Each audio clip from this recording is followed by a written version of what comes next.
It's 1967. You're crawling on your stomach through a hole in the jungle floor in Cu Chi, Vietnam. You're 5'3". You weigh 118 pounds. You have a flashlight in one hand and a .45 caliber pistol in the other.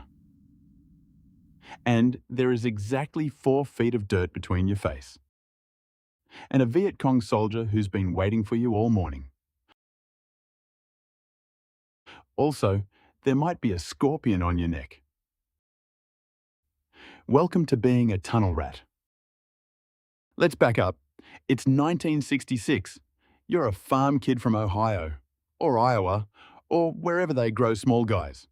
And your draft number comes up. You show up at basic training, and the sergeant does a walk around, like he's inspecting a used car. He notes your height, your weight. The general fact that you look like someone he could throw at a target. Then he smiles. "Son," he says, "how do you feel about small spaces?" You don't get to answer.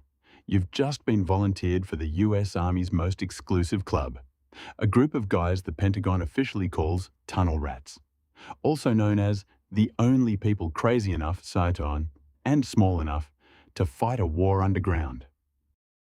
There's no special training, no class on how to disarm a booby trap in the dark.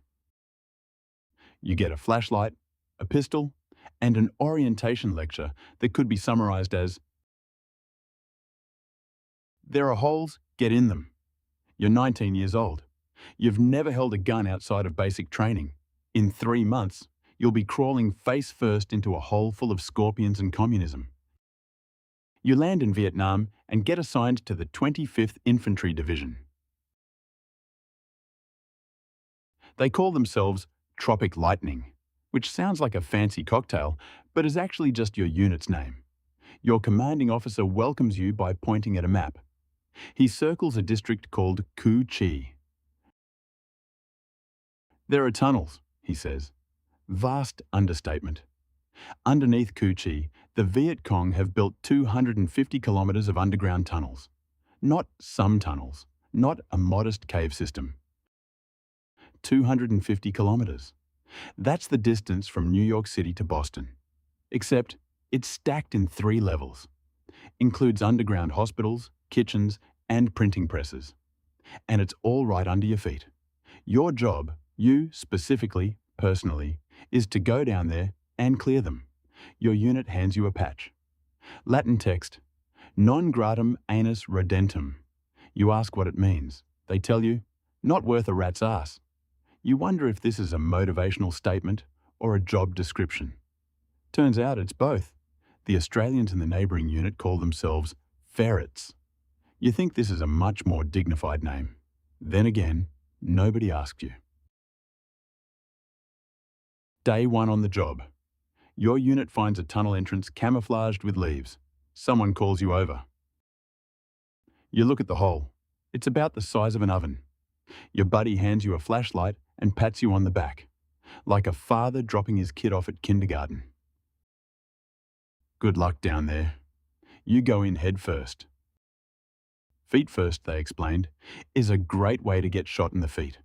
The moment your legs disappear into the earth, everything above ground stops existing. No radio contact, no line of sight. If something happens down there, no one will know for a while. The tunnel is 3 feet wide, 3 feet tall. You can't turn around. You can't stand. You can barely breathe. The air smells like dirt, mildew, and something you decide not to think about too hard. Your flashlight is your best friend.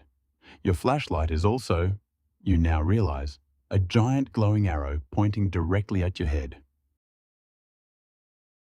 This becomes a philosophical problem you'll be wrestling with for the next 45 minutes.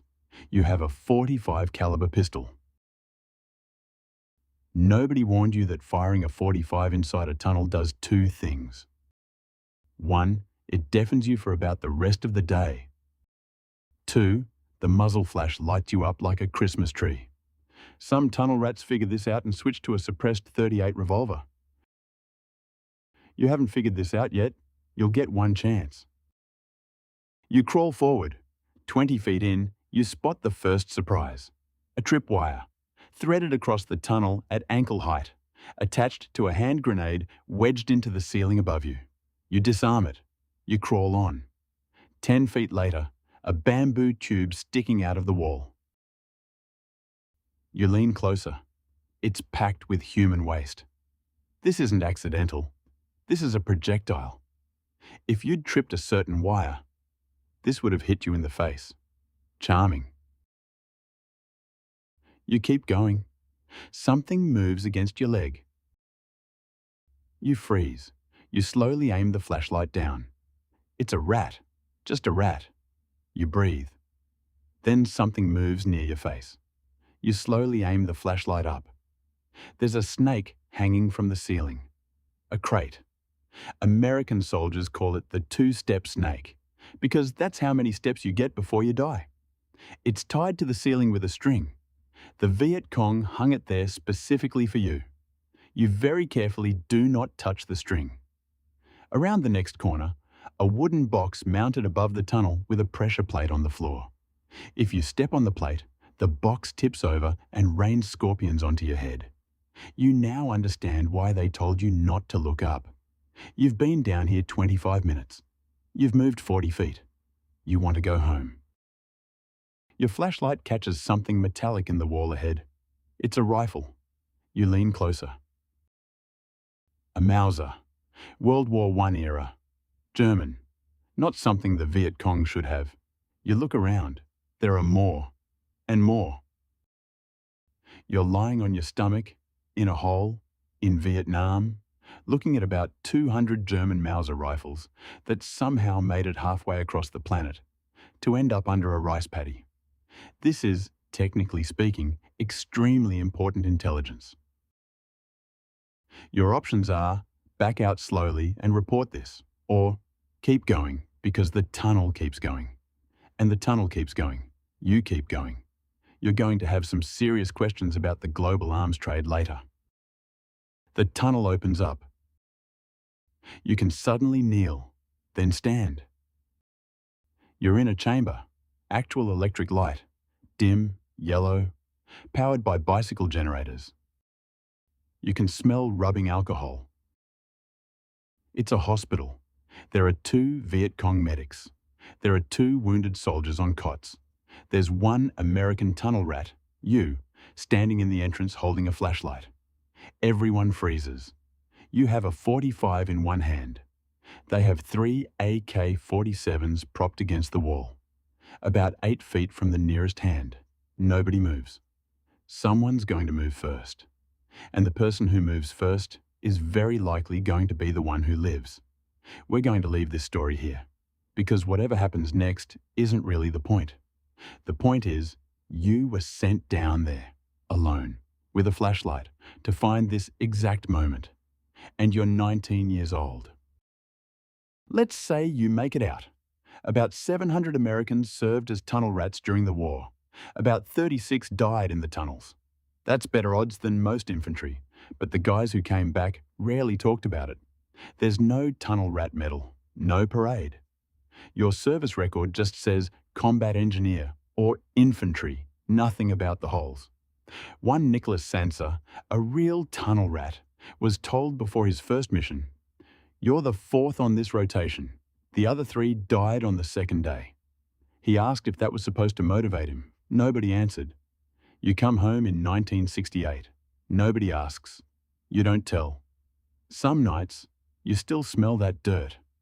Years later at a bar, someone asks you, "Why did you do it? Why go down there?"